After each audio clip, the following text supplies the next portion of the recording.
Why are you building a team for your business? That has led to one of the biggest mistakes that I ever made when starting my first company. I was super young and I was starting a marketing agency, and my primary goal at the time was start a company, make money, build a team as quickly as possible, and make passive income. I did not want to do any work. At that point, I already had multiple years in sales. And even before that, I had multiple years of experience of growing and selling social media accounts. I used to grow those parody kind of accounts on Twitter.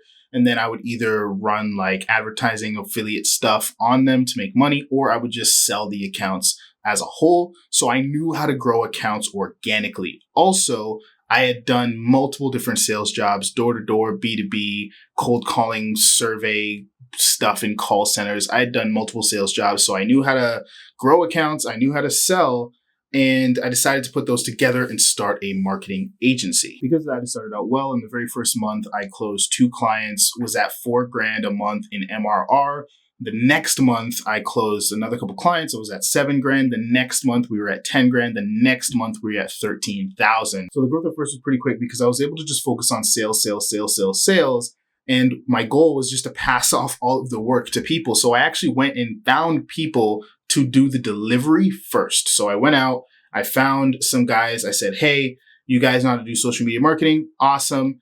Come join this Slack channel. Or at that point, I was actually using Discord. I said, hey, join this Discord chat. I'm going to go out. I'm going to get us some clients. How much would you charge per client to run their social media? They gave me a number. I said, cool, I'm going to go charge more than that. At the time, I was using Upwork to acquire clients. I actually have an old video on this channel detailing exactly what I did on Upwork to land clients and grow that business that quickly. But at the time I was using Upwork to land clients, you guys know the story. First month, I grabbed 2 clients really quickly, passed them off to the team, and away we go. From there, we transitioned a few times. We transitioned from social media marketing to just general Facebook ads. We were just an everything agency at first. That was another mistake I made that maybe I'll end up making another video about, but we were an everything agency. No matter what opportunity, no matter what someone wanted to do with social media, whether it was email marketing, Facebook ads, like managing their accounts, finding them influencers to do paid promotions, no matter what it was, I was accepting that.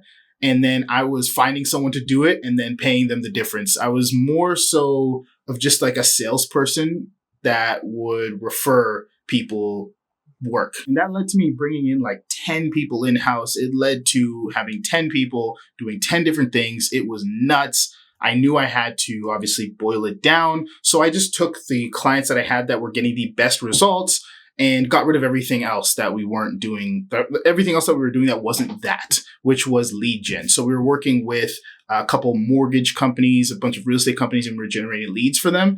And they were getting the best results. It was the easiest thing to deliver. So that's what we focused on. So I dropped everything else, kept the ad managers that I brought on the team, and we focused on lead gen. And after that, everything was fine. We were seeing good growth. Clients were getting results. But again, I had zero passion for the service I was providing. I didn't care about the delivery at all. All I wanted to do was pawn off the delivery to my team. And it was terrible. It was a terrible way of looking at it because we were never getting better at our craft. I mean, they were getting better, but I didn't care to continuously provide a better service. It was a weird dichotomy because I wanted to provide a really good service. I take that back. I definitely did care about providing a great service, but I didn't have enough passion for lead generation to actually want to research it, to learn about it, to study it, to split test campaigns for clients, and really make sure that I was the best at lead gen. And in business, you're either growing or dying. There's no maintenance. There's no plateau, right? It's either growing or you're dying. So you really have to make sure that when you're building a company, when you're bringing on team members, you have to make sure that it's something where you can see yourself locking in and continuously iterating and improving upon. Lead gen just wasn't that for me. And that's why I ended up just closing down that business. I realized that the whole idea of starting the company, the whole idea of bringing on team members, hiring them, it wasn't based on the right things. It was totally based on laziness. It was totally based on me wanting to just go live my life while I had money coming in. There was even one point where I literally took like 3 months off of doing any kind of work, really. and just kind of played video games. Like I just wasted time. I played video games. I didn't really focus too much on the business. Really what I should have been doing was hiring to alleviate constraints. And that's what I focus on now, which is the right things, right?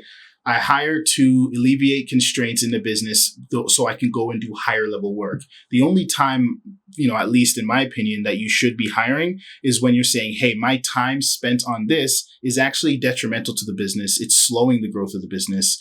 And if I hire talent to do this, I can do higher level work that's going to unlock the next level of growth or exponential growth for the company. It should never be about just unlocking more freedom so you can go do whatever. Maybe I shouldn't say it should never be about that, but definitely not when your business is just starting out and you've got some mouths to feed and you're clearly not being responsible with the company. You haven't put any real systems in place for it to be a self-sustaining machine yet. And that's why now I am super, super cautious when I'm hiring team members. I'm super, super cautious when I'm bringing people on board because I'm a little bit more mature and I understand the responsibility of when I bring someone in, I have to make sure that there's some sustainability there for their position, as well as ensure that I'm doing it for the right reasons, doing it in order to continue to grow the company. And I guess if you're a sales rep watching this video, if you're looking for an opportunity, one thing I would look for is to partner with a company where the owner or the person that is hiring you is doing it so that they can do higher level work. They're doing it so that they can alleviate key constraints in the business that's going to unlock exponential growth, not only for the company, but for your position. If you notice the person you're working for is not really being responsible with that free time that you're giving them, maybe that's not the best place to be working. Either way, I don't know if this is helpful for anyone. It was something that I went through when I was first starting my business years ago. Wish I'd been a little bit more mature in that scenario, but you live and you learn. See you guys in the next video.